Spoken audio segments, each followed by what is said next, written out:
It's all about calories in, calories out? No, it's all about hormones. All right, let's talk about this. I just lost 20 pounds over the last few months, and I want to help you if that is something that you're stuck with. It is not just calories in, calories out. It is not just hormones. I'm going to talk to you about what I did, so stay tuned for this video.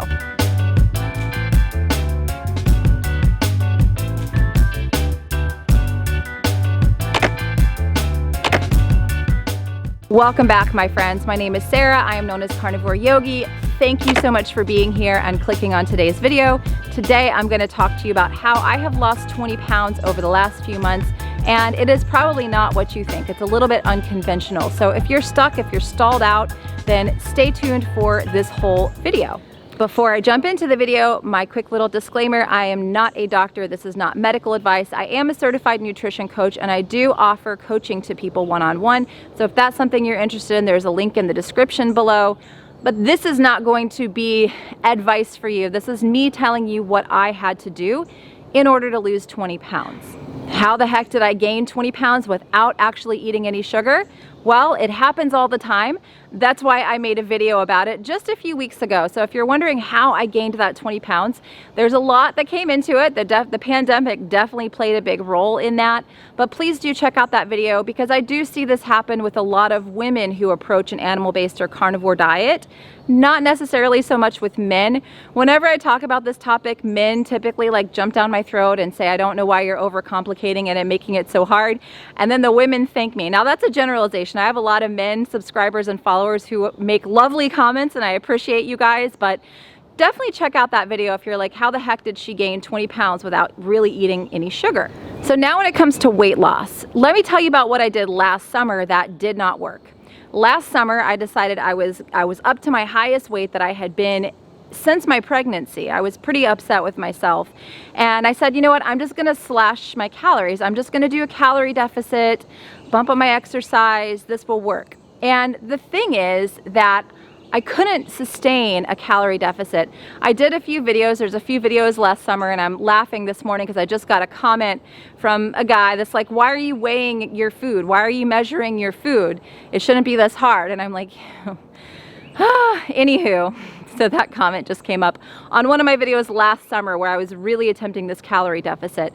And the thing is, I just couldn't sustain a calorie deficit. I was just so hungry. I just couldn't do it. It was not gonna work with my quality of life. And I hear this from a lot of people, that's why they can't sustain a calorie deficit, is because it's just really hard, and they can do it for a week, but then they end up overeating, and not even necessarily overeating like foods that are sugary and carbs and all that stuff. It's just they can overeat meat, they can overeat fat. It's very easy to do. So if you eat more energy than your body is burning, you're not going to lose weight. That's just unfortunately the truth. But I couldn't sustain it, so I kind of let it go. I took it off the burner, and then I started working with my friend Nutrition with Judy, and she said, you know what, we really need to look at your gut. And it turned me on to this idea of doing gut healing.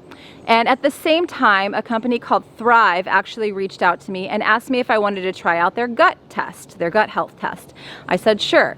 So I tried out the gut health test right before I had started working with Judy, and what it told me, and it's Thrive, and I will link it below with a discount for you guys below in the information section. What it told me is that I was low on bacteria that helps to keep your metabolism high. Akkermansia was one of them, and my metabolism needed these different bacteria in order to run more efficiently, which there's some very interesting science behind that. Go to my gut health playlist if you want to know more about the science, but this is very interesting science that has come out. The other thing that it told me that I felt it was very interesting and almost kind of like better information is that I had very poor protein handling, so that my body really wasn't digesting protein, which was like a huge light bulb moment for me, because I could never really eat a ton of protein without getting really tired or having blood sugar consequences. So started Judy's protocol. Then I switched and started doing the Thrive probiotics, because I do think you should switch your probiotics off. The thing I do love about the Thrive probiotics is that they give you a probiotic based on your own unique gut health sample. And so a lot of people that usually have reactions to probiotics, they don't react to the Thrive probiotic because it is custom. So I do recommend that for anyone looking to start gut healing. Check out Thrive. Now, the one thing I'm going to mention before I say anything else is that don't look at their food recommendations. Do not take their food recommendations. That is the one qualm I have with this company. I love the test. I love being able to see my bacteria levels, see how I'm digesting protein. I do not love their food recommendations. Across the board, they've told most of my people not to eat meat and eggs, which is a terrible idea. Terrible idea. So I just want to throw that little caveat in there. So just doing those probiotics over the holidays without adding exercise, and I was probably eating a little bit more, I did lose 6 pounds. So that was step one. That was 6 out of the 20 pounds. The next 8 pounds actually came when I started talking with my friend Steve Wright. Now, I will link the playlist that Steve and I have done in the information section below. We've talked extensively on digestion, and I talked to him about my protein handling being really poor, and he said, you know what? I think you're not necessarily absorbing the nutrients from your food. And I was like, maybe that's why I'm so hungry every time I try to do a calorie deficit, because I'm cutting my nutrients even more and more and more. So I started taking the HCl, which is for stomach acid. I started taking the digestive enzymes so I could start extracting the nutrients. And I also started the Tributin X, which is a butyrate supplement. And I will link all of those in the information section for you guys below this video. But I started on that protocol, and I do believe I started eating less, but I wasn't starving. I wasn't just like searching for the food all the time. And that's when I lost another 8 pounds. So there really and truly is something to our gut health and weight loss. So 6 pounds from adding the right types of bacteria, 8 pounds from using the healthy gut products. Now, how did I lose that last little bit of weight? Well, unfortunately, I did have to do some calories in, calories out, some actual weighing, measuring, and tracking for that last little bit of weight. But the difference between last summer and this summer with that calorie tracking was that it wasn't excruciatingly hard. It wasn't that difficult to get that last little bit of weight off with calorie tracking and tracking my energy. So I do think that to lose weight, we do have to create an energy deficit. But if our digestion is off, if our absorption is off, we're going to be really hungry. Our body is going to be seeking out and wanting more nutrients.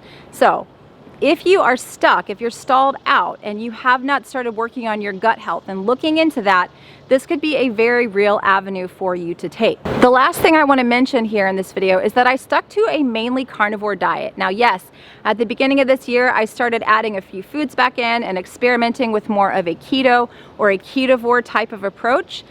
But I probably within the last 2 months have switched back to mainly carnivore just because I'm happier with the carnivore diet. It's easier, and so I was able to lose all of this weight and mainly stay carnivore. All right guys, short, sweet, and to the point. There's a lot of references below this video. Feel free to reach out to me if you want some one-on-one help and some care. But I hope that this was very helpful for you if you are stuck and stalled out on your weight loss journey. This is just another avenue that you can possibly explore, and I hope it was helpful. So please leave me a comment below if you have any questions. Stay tuned. Next week, I'm going to be talking about why I no longer chase ketones anymore, and I will talk with you guys in the next video. Bye.